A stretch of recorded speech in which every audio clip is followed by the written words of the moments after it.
እግዚአብሔር አምላክ የወደደውን ነገር ሊነግረን ሲፈልግ ሊያስተምረን ሲፈልግ የልቡን ሐሳብ ሊገልጥልን ሲፈልግ ምቹ ጊዜ ከግርግር ነፃ የሆነበትን ሁኔታና ሰዓት መርጦ ለሱ በጣም መልካም በሚሆነው ጊዜ ለኛ ግን አሳቻ ወይም ደግሞ ምቾት በሌለው አመጣጥ ወደ ህይወታችን ይመጣል። ሌሊት የዝምታ ጊዜ ነው። ሌሊት የጸጥታ ጊዜ ነው። እንደ መደበኛው ሰዓት እንደ መደበኛው ቀን ነገሮች በአይን የማይታዩበት ሁኔታዎች እንቅስቃሴ የሚያቆሙበት ሁሉም ዝም ጭጭ ረጭ የሚልበት ጊዜ ነው ሌሊት። ከዚህ የተነሳ ሁኔታዎች እንቅስቃሴያቸውን ሲያቋርጡ ማስፈራት ድንጋጤ አካባቢውን የሚወርስበት የሚወርበት ጊዜ ነው። የሚገርመው ፍጥረታዊው ዓለም ማስፈራትና ድንጋጤ ብቸኝነትና ዝምታ ውስጥ ሲገባ የሰማዩ ጠቢብ የሰማዩ መለኮታዊው አናጺ እሱ ለወደዳቸው ሰዎች የልቡን ሐሳብ ሊነግራቸው ወደ ጓዳቸው ወደ ልባቸው ወደ ህይወታቸው የሚመጣበት ምቹ ጊዜ ነው። የሌሊቱ ጊዜ የኃይል ጊዜ ነው የምትጽፉ ሰዎች ብዙ ኃያላኖች ቀንን ሮጠው የቀደሙበትን ኃይል የተቀበሉት በሌሊቱ ጊዜ ዝምታን በቀን ጊዜ የተናገሩትን ያገኙት በሌሊቱ ጊዜ ዝምታ ውስጥ ነው። በቀን ጊዜ ያሸነፉበትን ኃይል ያገኙት በሌሊቱ ጊዜ ማረፍ ውስጥ ከተቀበሉት የእግዚአብሔር ህልውናና ማንነት የተነሳ ወዳጆቼ የሌሊት ጊዜ የኃይል ጊዜ ነው። ለፍጥረታዊ ሰዎች ብቻ ነው የሌሊት ጊዜ የማስፈራት ጊዜ የዝምታ ጊዜ የድንጋጤ ጊዜ የጭንቅ ጊዜ። አይኖቻቸውና ጆሮቻቸው ለተከፈተላቸው ቅዱሳን ግን የሌሊት ጊዜ የኃይል ጊዜ ነው። እግዚአብሔር አምላካቸው ከበፊት ይልቅ ወደ እነሱ ተጠግቶ መንፈሱን እያፈሰሰ ቅኔንና ዝማሬን እየሰጠ ራእይና መገለጥን እያመጣ በኃይል እያስታጠቀ ለሚቀጥለው ቀን ክብር እንዲቆሙ ለሚቀጥለው ቀን ክብር መዝገብና ሀብት እንዲኖራቸው የሚያደርግበት ጊዜ የሌሊቱ ጊዜ ያ የማታው ጊዜ ያ ከእንቅስቃሴ ነፃ የሆነበት ጊዜ። እኔ የምፈልገው የእግዚአብሔር መንፈስ ባለበት በዛ ጊዜ የእግዚአብሔር ቃል በሚነገርበት በዛ ጊዜ እንደዚህ ነው የእግዚአብሔር መንፈስ እያላችሁ ያለው እንደዚህ ነው። አዎ ሌሊት የዝምታ ጊዜ ነው። አዎ ሌሊት እንቅስቃሴዎች ሁሉ የሚቆሙበት ጊዜ ነው። በዛን ጊዜ ግን በሚቀጥለው ቀን ድል የምታደርጉበትን ኃይል ትቀበላላችሁ። በሚቀጥለው ቀን የምትናገሩትን መልእክት ትቀበላላችሁ። በሚቀጥለው ቀን የምትዘምሩትን መዝሙር ትቀበላላችሁ። አንዳንዶች የሚደነግጡበት ሌሎች የሚሸሹበት ሌሎች ብርክ የሚያዙበት ያ ጊዜ አይኖቻቸው ለተከፈተላቸው ጆሮዎቻቸው ለተከፈተላቸው ለነዛ ሰዎች ጥበብ የሚፈስበት የማያቋርጥ የዝማሬ ምንጭ የሚፍለቀለቅበት ከዚህ በፊት ተዳፍኖ የነበሩ ነገሮች ሁሉ ክፍትፍት የሚሉበት ምቹ ጊዜ የኃይል ጊዜ የኃይል ጊዜ የኃይል ጊዜ ከግርግሩ የወጣችሁበት ጊዜ ከእንቅስቃሴ ተገታችሁ የተቀመጣችሁበት ጊዜ ከዝምታው በኋላ ባለው ከሌሊቱ በኋላ ባለው ቀን የሚገዙ ሰዎች በሌሊቱ ውስጥ እንደ ማንኛውም ሰው ከምቾታቸው ጋር ዲል ያደረጉ ሳይሆኑ ምቾታቸውን ትተው ነቅተው አምላካቸውን የሰሙ እነዛ ሰዎች እግዚአብሔር ይገርማቸዋል። የልቡን ሐሳብ ቀን ሳለ አያጫውታችሁም። እግዚአብሔር አምላክ ይገርማችኋል። የልቡን ሐሳብ በብዙ ከበባ ውስጥ በሆናችሁ ጊዜ አያጫውታችሁም። እግዚአብሔር ይገርማችኋል። እየሄዳችሁ ሱፐርማርኬት ወይም የሆነ ቦታ በጣም ቢዚ ሆናችሁ አያጫውታችሁም። በማኪያቶና በጓደኛ ተከባችሁ ሳለ አያጫውታችሁም። አባብላታለሁ የልቤን ለልቧ ነግራት ዘንድ ወደ ምድረ በዳ ወስዳታለሁ ተብሎ እንደተጻፈ እያባበለ ከኮንፈርት ዞናችሁ ያወጣችኋል። ከሙቀት ያወጣችኋል። ትኩረት ልትሰጡ የምትችሉበት ከባባዊ ሁኔታ መንፈሳዊ ሁኔታ ውስጥ ይከታችኋል። ክብር ለጌታ ይሁን። ይገርማችኋል። ቀን ስትወጡ ስትገቡ ህይወት ብዙ የጥያቄ ሜኖ ይዞላችሁ ይመጣል። የቀኑን የጥያቄ ብዛት በሌሊቱ ውስጥ እግዚአብሔር መልስ ይሰጣችኋል። ቀን የተጠየቃችሁትን ቀን መልሱን ፈልጋችሁ አታገኙትም። ቀን በሩጫ ላይ ሆናችሁ የተጠየቃችሁትን ቀን በብዙ ሐሳብና ጭንቀት ውስጥ ሆናችሁ የተጠየቃችሁትን ጥያቄ እዛው ቀን ውስጥ አታገኙትም። ቀን ላይ በጣም አይምሯችሁ እስኪፈነዳ ድረስ የተጨነቃችሁበትን ያንን ጥያቄ ጌታ እግዚአብሔር አምላክ በሌሊቱ ሰዓት መልስ ይዞ ከተፍ ይላል። መኝታችሁ ጋር ይመጣል። በጆሮአችሁ ሹክ ይላችኋል። ለዚህኛው ጥያቄ መልሱ ይሄኛው ነው። እዛ ጋር የተዘጋው እዚህ ጋር እንደዚህ ሆኖ ነው። ያጫውታችኋል። ይሄ ቃል ከመጣ አምናለሁኝ እኔ ዝናብ ሳይሰራ እንደማይመለስ ልክ እንደዛ ይሄ ቃል ከመጣ በሚቀጥሉት ሳምንታችሁ እግዚአብሔር ወደ እናንተ ይመጣል። እስቲ በደም ጩሁና አሜን በሉ።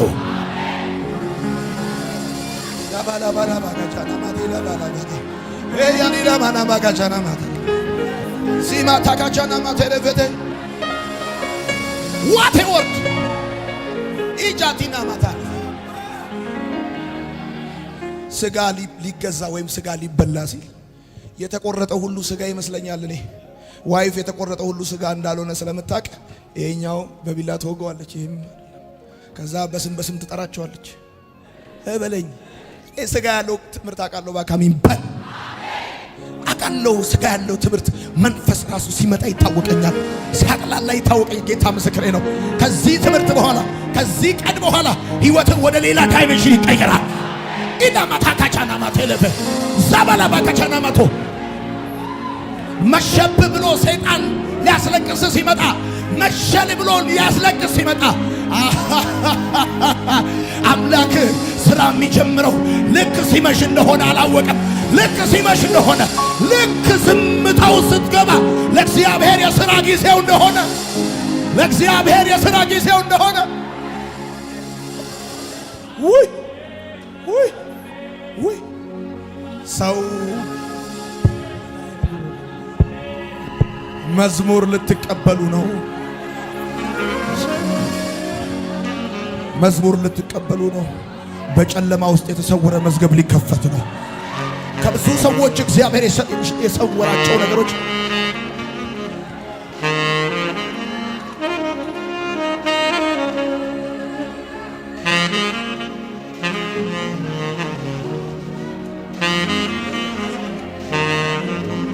ቻታ ባቲጋቲና ማቴ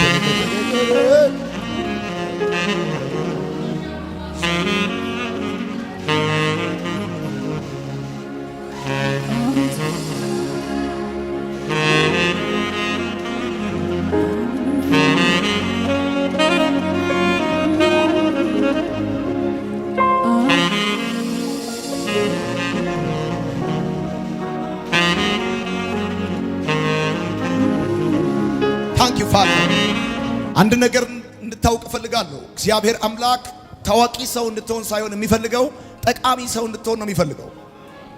የእግዚአብሔር ልቡ ሐሳብ ጠቃሚ ሰው እንድንሆን እንጂ ታዋቂ ሰው እንድንሆን አይደለም። ብዙ ያልተመከሩ ታዋቂ የሆኑ ሰዎች አሉ። ያልተመከሩ ታዋቂ ሰዎች ቢኖሩም ያልተመከሩ ጠቃሚ ሰዎች ግን የሉም። ጻፉልኝ። ያልተመከሩ ታዋቂ ሰዎች ቢኖሩም ያልተመከሩ ጠቃሚ ሰዎች ግን የሉም። እነዛ ጠቃሚ ሆነው ያያቸው ሰዎች ጠቃሚ ያደረጋቸው እግዚአብሔር አምላክ በሌሊት እየመጣ የመከራቸው ምክር ነው። ይቻላል ታዋቂ መሆን፣ ሰው ተሳድቦ ታዋቂ መሆን፣ ሰው አጓርዶ ታዋቂ መሆን፣ ተቃዋሚ ሆኖ ታዋቂ መሆን ይቻላል። ነገር ግን ነግርሃለሁ፣ ሳትመከር የልቡን ሐሳብ ሳታገኝ ግን ጠቃሚ መሆን አይቻልም። እግዚአብሔር የሚፈልገው ዝነኛ እንድትሆን ታዋቂ እንድትሆን አይደለም፣ ጠቃሚ እንድትሆን፣ ለቤተ ክርስቲያን ጠቃሚ እንድትሆን፣ ለሀገር ጠቃሚ እንድትሆን፣ ለትውልድ ለቤተሰብ ጠቃሚ እንድትሆን፣ ለእግዚአብሔር መንግስት ገንዘብ እንድትሆን ነው እግዚአብሔር የሚፈልገው። ታዲያ የጠቃሚነት ምንጩ ምክሩ እንደሆነ ስለሚያውቅ እግዚአብሔር አምላክ ከግርግሩና ከአንዳንድ አንተን ሰቅዘው ከያዙ ውጥረቶች መካከል አውጥቶ በሌሊቱ ጊዜ በዝምታ ውስጥ ወደ አንተ ይመጣል። እግዚአብሔር ልጆቹን የሚመክር አምላክ ነው። ልጆቹን የሚያስተምር አምላክ ነው። ለማስተማርና ለመምከር ደግሞ ከዘላለም ጥበቡ ከዘላለም የህይወቱ ማንነት ከሱነቱ ለልጆቹ ሊያጫውታቸው ምቹ ጊዜ የሌሊቱ ጊዜ ነው። ለዚህ ነው የሌሊቱ ጊዜ ምክር ያልኳችሁ። የሌሊቱ ጊዜ ምክር ለምንድነው እግዚአብሔር አምላክ በሌሊት የሚመክረን? ለምንድነው እግዚአብሔር አምላክ ከመኝታችን ቀስቅሶ የሚመክረን? ከምቾታችን አውጥቶ የሚመክረን? ለምንድነው እግዚአብሔር አምላክ ከታጀብንበት ሁኔታ አውጥቶ ብቻችንን አስቀርቶ የሚመክረን? እግዚአብሔር አንደኛ እግዚአብሔር የሌሊቱን ጊዜ ለምክር የሚጠቀምበት ምክንያቱና ዋነኛው ነጥብ እቅድ ስናበዛ ነው። እቅድ ስናበዛ ይህንንም አይተን ያንንም አይተን ይህንንም ሰምተን ያንንም ሰምተን ያም ሲያምረን ይሄም ሲያምረን ሁሉን ካልነካን ብለን ስንል እቅድ ስናበዛበት እግዚአብሔር አምላክ ያበዛናቸውን እቅዶች ቀንሶ እሱ ላይ የልን ውስን ነገር ብቻ እንድንኖር ሲፈልግ ጆሮውን እንደሚሰጥ ወይም ደግሞ ጆሮአችንን ብቻ ሳይሆን ልባችንንም ስለሚፈልግ በጆሮአችን የገባ የቀረው ጆሮአችን ላይ አይደለም፣ ልባችንን ይዞታል። በአይናችን ያየነው አይናችን ላይ መች ቀረ? ገብቶ ልባችን ላይ ነው የከበደው። ስለዚህ ከምንሰማውና ከምናየው ሁኔታ አውጥቶ በልባችን ውስጥ ያስገባናቸውን በጣም ቢዚ ያደረጉንን ከራሳችን ጋር ጊዜ እንዳይኖረን በማይመለከተን ጉዳይ የተያዝንባቸውን ነገሮች ከህይወታችን ላይ ሊያራግፍ ሲፈልግ እቅድ ስናበዛ በሌሊት መጥቶ ይመክረናል። ፈረንጆች ሲናገሩ እንደዚህ ይላሉ፣ እቅድ 70% ከሆነ ውጤት 30% ነው። እቅድ 30% ከሆነ ውጤት 70% ነው። ሰው እቅድ ሲያበዛ ውጤቱ ይቀንሳል። ሰው እቅድ ሲቀንስ ውጤቱ ይጨምራል። ስለዚህ ይህንንም ያንንም ሲያምረን ሁሉን ካልነካካን ብለን ስንል ብዙ ያባረረ አንድም እንደማይዝ የሚያውቅ እግዚአብሔር አምላካችን እቅድ ሊያስቀንሰን ስለሚፈልግ ክብደት የሌላቸውን ትኩረት የማንሰጥባቸው እንዲሁ ልፋት ከሆንባቸው የህይወታችን ሩጫና እርምጃ ሊያወጣን ሲፈልግ እግዚአብሔር አምላክ የሌሊቱ ጊዜ ለሱ ምቹ የምክሩ ጊዜ እና ያወጣል። ውሃ በማይቋጥር ወይም ደግሞ ሚዛን በማይደፋ ተራ የልብ ምኞት ዝም ብለህ ስትጋልብ ጓደኞች የስተትህ ትሩፋት ተጠቃሚዎች ስለሆኑ ተው ተመለስ አይሉህም፣ ያጨበጭቡላል። ቀጥል በርታ ይሉሃል። የዚህን ጊዜ እንዲሁ እንደ ጉም የማይጨበጥ የማይዳሰስ ሞራል እየሰጠ የማይሆን ቼበላ ውስጥ የከተተህን ጎረምሳ ስብስብ ጠቅላላ ይበትነውና ብቻህን አድርጎ የልቡን ሐሳብ ልብህ እየመከረ ሰብስታንስ የሌላቸውን ነገሮች እያራገፈ ወደ ቁም ነገሩ ወደሚጠቅመው የህይወት ክብር ትመጣ ያደርጋል።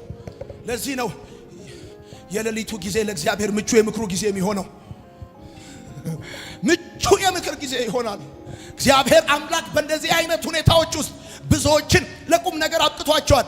በሌሊት መክሯቸው በቀን አክብሯቸዋል። በሌሊት መክሯቸው በቀን አክብሯቸው በከፍታ ላይ አቁሟቸው ብዙዎችን እግዚአብሔር እንደዚህ አድርጓል። እንቅልፍ ነስቶ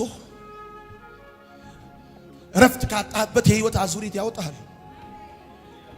እቅድ ብቻ ነው የምትሆነው። እቅድ ስታበዛ ገዝቼ ነቅዬ ተክዬ ፈልጬ ቆርጬ ሄጄ በርሬ በቃ መሄድ ብቻ ሲታይ ያጠፋዋል፣ ነገሩን ይዘጋዋል፣ በሩን።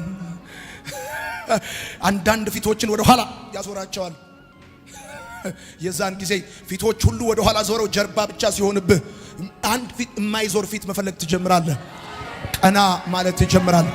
የዛን ጊዜ ህመምህን ትረሳዋለህ፣ ድካምህን ትረሳዋለህ። ለካ ሩቅ ነበርኩ፣ ለካ ከሀሳብ ርቄ ነበረ፣ አሁንም መለሳለሁ። አባቴ እንደዚህ ጸልያለሁ፣ እያገኘው ከራኩት ሁኔታ ውስጥ እያጣሁ ወደ አንተ ቀርባለሁ። እስቲ በደንብ አድርጋችሁ አሜን በሉ። ሶስት ቀን እንዲመሽብህ ያደርግና የ30 ዓመት ስንቅ ይሰጥሃል። 13 ዓመት ስታዝረከርከውና ስታባክነው የነበረውን የህይወት ስንቅ እግዚአብሔር በ3 ቀን ያስታጥቃል።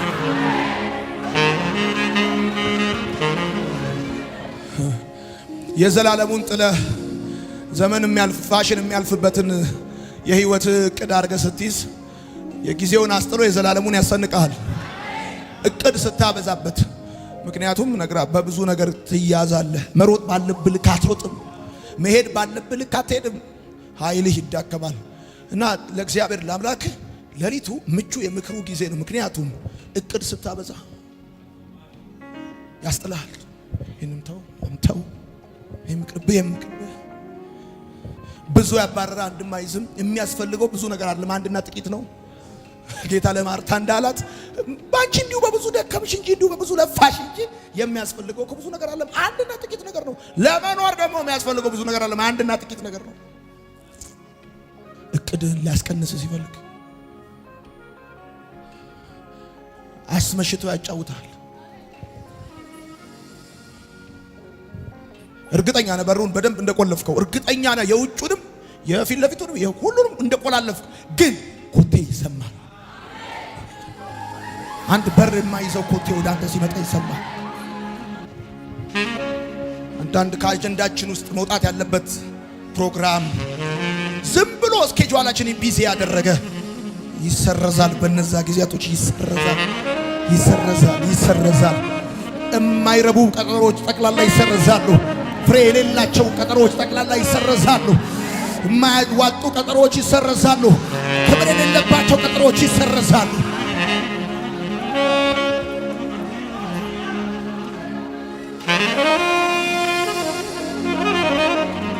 ማታ ካቻት ኢላማቴ ለፈተከቸ ይኸው እችን ቃሌን እንዳትረሳ በህይወት እስካለ ድረስ ቀን ያከበራቸው ሌሊት ያጫወታቸው ናቸው። ቀን ያስተማሩ ሰዎች ሌሊት የተማሩ ሰዎች ናቸው። ሌሊት አስተምሯቸው ነው ቀን ያስተማሩት። ሌሊት አስተምሯቸው ነው ቀን ያስተማሩት። ስማ፣ ሌሊት ያለቀሱ ናቸው ቀን የሳቁት። ሌሊት ያለቀሱ ናቸው ቀን የሳቁት። ሌሊት የተንበረከኩ ናቸው ቀን የቆሙት። ቀን የቆሙት ሌሊት የተንበረከኩ ናቸው።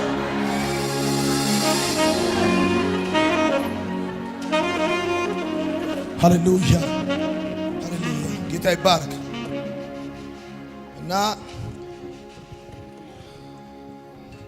እና ያልተመከሩ ታዋቂ ሰዎች አሉ። ያልተመከሩ ጠቃሚ ሰዎች ግን የሉ። በጥቂትም በብዙ ሲጠቅሙ ያያቸው ሰዎች የተመከሩ ናቸው። ሁለተኛው የሌሊቱ ጊዜ ምክር። ሁለተኛው የመጀመሪያው እቅድ ሊያስቀንሰን ነው። ሁለተኛው ስሜታዊነት ሲያስቸግረን ነው። ብዙዎቻችን የእንጀራ ዕውቀት እንጂ የህይወት ዕውቀት የለንም። የእንጀራ ዕውቀት ነው ያለን፣ የህይወት ዕውቀት የለንም። መኪና የመንዳት ዕውቀት አለን፣ ማሽን የመፍታት ዕውቀት አለን፣ ነገር ፈታተን የመገጣጠም ዕውቀት አለን። የህይወት ዕውቀት ግን የለንም። የእንጀራ ዕውቀት ነው ያለን። እንጀራ ብቻ የምንበላበት ሰርተን ገንዘብ አግኝተን የምንበላበት ዕውቀት አለን፣ ግን የህይወት ዕውቀት የለንም። ብዙዎቻችን እንደዚህ ነን። ብዙ ነገር እናውቃለን፣ ህይወት ጋር ሲመጣ ብቻ ነው ሞኝነታችን ፈጥቶ የሚወጣው። ወዳጆቼ ስሜታዊነትን ትምህርትም ሆነ ሀብት አያስቀረውም። በጣም የተማሩ ስሜታዊ የሆኑ ሰዎች አሉ። በጣም ሀብታም የሆኑ ስሜታዊ የሆኑ ሰዎች አሉ።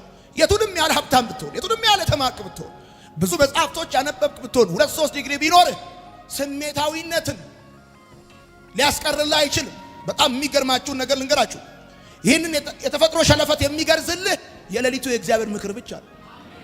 ስሜታዊነት የሰው የተፈጥሮ ሸለፈቱ ነው። ይህንን የተፈጥሮ ሸለፈት የሚገርዝልህ እግዚአብሔር አምላክ በሌሊቱ ጊዜ ምክሩ ነው። በሌሊቱ ጊዜ ምክሩ ነው። የተፈጥሮ ሸለፈት ነው። በጣም ብዙ ትልልቅ ሰዎች፣ በጣም ብዙ ትልልቅ አገልጋዮች በስሜታዊነት ችግር አለን። ምክንያቱም እሱ የተፈጥሮ ስለሆነ። ስሜት ፈጥኖ ይመሰክራል፣ ፈጥኖ ይፈርዳል። ፈጥኖ ይመሰክራል፣ ፈጥኖ ይፈርዳል። ትችትን እንኳን አይፈራም። የወደድኩትን ውደዱ፣ የጠላሁትን ጥሎ ብሎ ይጮሃል። ሲመሰክር ቶሎ፣ ሲፈርድ ቶሎ። በዛ ላይ ደግሞ ትዝብት አይፈራም። ሰው ምን ይለኛል አይል። አይ ስሜት የወደድኩትን ካልወደዳችሁ ይላል ወጥቶ፣ የጠላሁትን ካልጠላችሁ ይላል ስሜት። የዚህን ጊዜ ዝም ብለህ ከምትቾክሉበት፣ ብድግ እያልክ ፍርድ ገምድል ከሆንክበት፣ ብድግ እያልክ በቃ ጨርቄን ልጥል ነው ከምትይበት አጉል ስሜታዊነት ከዚህ ከተፈጥሮ ሸለፈት እግዚአብሔር አምላክ አስቀምጦ ነው ከዚህ የሚያወጣ። እየሄድክማ አይመችም ራሱ ነው። ብድግ እያልክ የወደድኩትን ውደዱ፣ የጠላሁትን ጥሉ ከምትልበት ስሜታዊነት ኮሪደሩንም የውጩንም የጓሮንም ሁሉንም ቆልፎ ቀን ሳለ አንተ ቤት ግን መሽቶ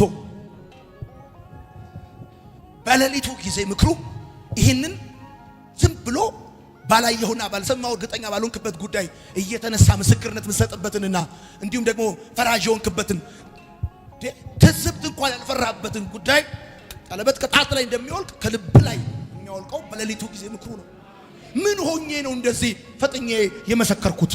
ምን ሆኜ ነው እንደዚህ ፈጥኜ የፈረድኩት? አንድ ጊዜ ታውቃላችሁ ሰው ሁለት ጊዜ አይሚሲው ሲለን በሶስተኛው ጊዜ በቃ እንላለን። ቀጥሎ አይኬሊው እንደሚሉን ስለማይገባ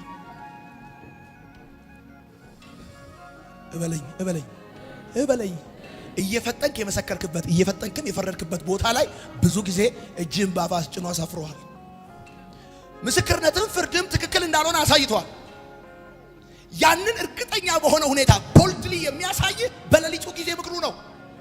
እዚህ ቦታ ላይ እንዲህ ያልከው ልክ አልነበረም፣ ይሄም ትክክል አልነበረም፣ እንዲሁ መሰለኝ ደሳለኝ ምን የሰጠው አስተያየት እንጂ የቃሉ እውነትም የህይወት ስርዓትም አልነበረው እና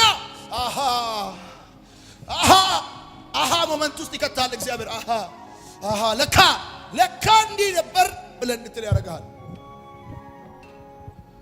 የመሰከርክላቸው ሰዎች ይመሰክሩብሃል። የፈረድክባቸው ሰዎች ላንተ ዋጋ ሲከፍሉ ስታይ አባይ ሚዛን እንዳለ ትክክለኛ ያልሆነ የህይወት መስፈሪያ ይዘህ እንደምትዞር ስታረጋግጥ የዛን ጊዜ ከዚህ በፊት እንደተሳሳትከው እንዳትሳሳት በሚቀጥለው ጊዜ ሚዛንህን እንድታስተካክል ትገደዳለህ። እግዚአብሔር አምላክ ሚዛንህን የሚያስተካክለው በሌሊቱ ጊዜ ምክር ነው። ምክንያቱም እየሄድክ የሰፋህንና የጠበበህን አታውቅም።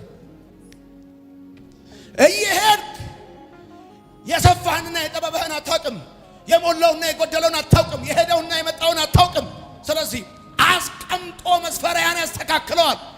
አስተኝቶ ያስተካክላል።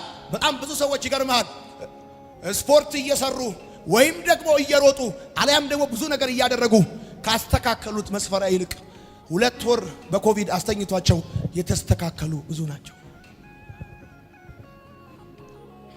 ህይወት ረጅም የመሰለቻቸው ለካ አጭር እንደሆነች የገባቸው እንደዚህ ረጅሙን የገመድ ሜትር ይዘው የሚዞሩ ለካ አጭር ነች አሉ።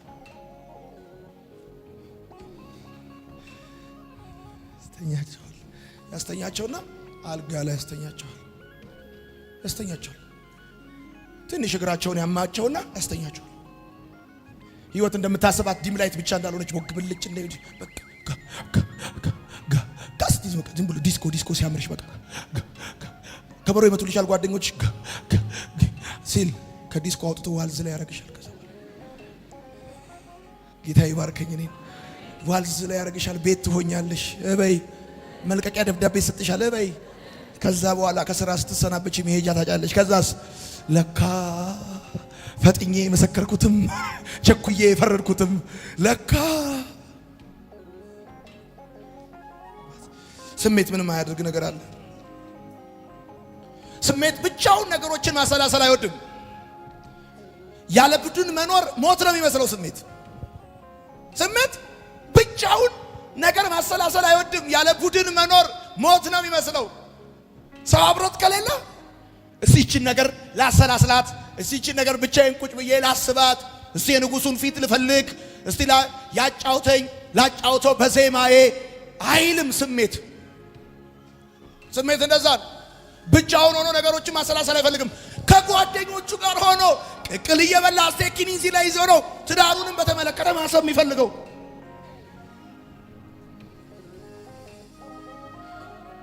ትናንትና ቢዚ ሆኖ ቅቅል እየበላ ስቴኪን ይዞ ስለ ህይወቱ ማሰላሰል ያቃተው ሰው እንኳን ስቴኪን የሚይዝበት ከፍልጥ እንጨት ላይ እንጨት የሚሰብርበት ጊዜ ያሳጣውና መድኃኒዓለም አርፎ ቤት ያስቀምጠውና ማሰብ ይጀምራል። ቤት ውስጥ ቢፈልግ ጥርሱን ለመጎርጎር ከዘነዘና በስተቀር ሌላ ነገር አያገኝም። ከአጥር ላይ እንደዚህ ነቅለ ጥርስህን እንዲህ ብታረግበት ብቻውን ሆኖ ማሰላሰል አይወድም። እንደውም ይገርማል፣ ያለ ቡድን መኖር ሞት ነው የሚመስለው። ቡድን ያስፈልገዋል። በጣም ብዙ ሴቶች አሉ ያለ ቡድን ከሆኑ ያለ ግሩፕ ከሆኑ ህይወት ሞት የሚመስላቸው ወንዶችም አሉ ልክ እንደዚሁ። ስሜት እኮ እንደዛ ነው። ለዚህ ነው እግዚአብሔር አምላክ ከቡድንም ከስሜቱም ከእንደዚህ አይነት ነገር አውጥቶ የሌሊቱ ጊዜ ምክር እንዴት ድንቅ መሰለ። ቡድን የማይመክርህን ከብዙዎች ጋር ሆነ ያላገኘውን የህይወት ስንቅ ብቻህን በርህን ዘግተህ ሳለ መድኃኔዓለም ወደ ጓዳ ገብቶ የልቡን ሐሳብ ያጫውታል። የዛን ጊዜ ይገርምሃል ብዙ ሰዎች አጠገብ ሆነው ያኮበጠ ሸክም ማንም ሰው አጠገብ ሳይኖር ከላይ ላይ ይራገፋል። የሰማኝ ሰው ካለ አሜን ይበለኝ። ብዙ ሰው አጠገብ ሆኖ መጽናናት ባልቻልክበት ሐዘን ውስጥ ማንም ሰው አጠገብ ሳይኖር መሳቅ ትጀምራለህ፣ መደሰት ትጀምራለህ፣ መደሰት ትጀምራለህ። እነዛ እረፍት የነሱ እነዛ ቢዚ ያደረጉ ያላጽናኑህን ያላሳቁህን ሳቅ አምላክ እግዚአብሔር በአንድ ቃል ያስቃል፣ በአንድ ቃል ያስደስትሃል።